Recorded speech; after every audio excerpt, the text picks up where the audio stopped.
Nung araw, napakadali. As a matter of fact, there were some years ago that marami nagalit sa akin. Sabi ko, pagka naghigpit uli ang LTO ng pagkuha ng lisensya at gayahin yung katulad ng pagkuha ng lisensya sa ibang bansa, katulad sa Amerika, ulitan.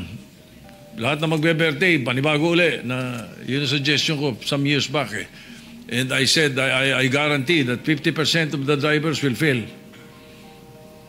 Di ba? Ay ganun kadali kumuha ng lisensya nung araw. So hopefully, kasama sa action plan ninyo na yun, Riders Education Program, at hindi lang education program nagpapatakbo, dapat may konting, kumbaga sa ano, yung sinasabi ninyo sa mga taxi driver, di ba? Ayaw nyo ng nakakamiseta, or di ba, kailangan maayos ang pananamit. Ganon din sa mga riders. Dami ko nakakasabay, nakachinelas Papanong, di ba? Papanong makakakilos ng matinuyan kung nakachinelas? At hindi nasisita. No? So, I hope that is included in your road safety action plan.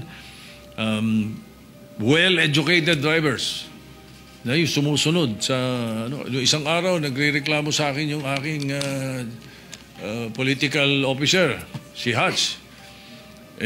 Sabi niya, bakit itong mga driver natin hindi nakakaintindi ng isa-isa? Hindi ba? Hindi nakakaintindi ng isa-isa. Basta singitan na singitan.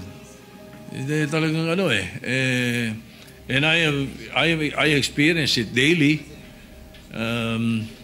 I do not have motorcycle escorts, but I can see the motorcycle riders, and it's pandemonium most of the time. So, kaya nagiging ganyan ang mga aksidente because of these actions or these things that happen. So again, hopefully, that will be included, in your road safety plan. Do we get that assurance, Your Honor? Yes, Madam President.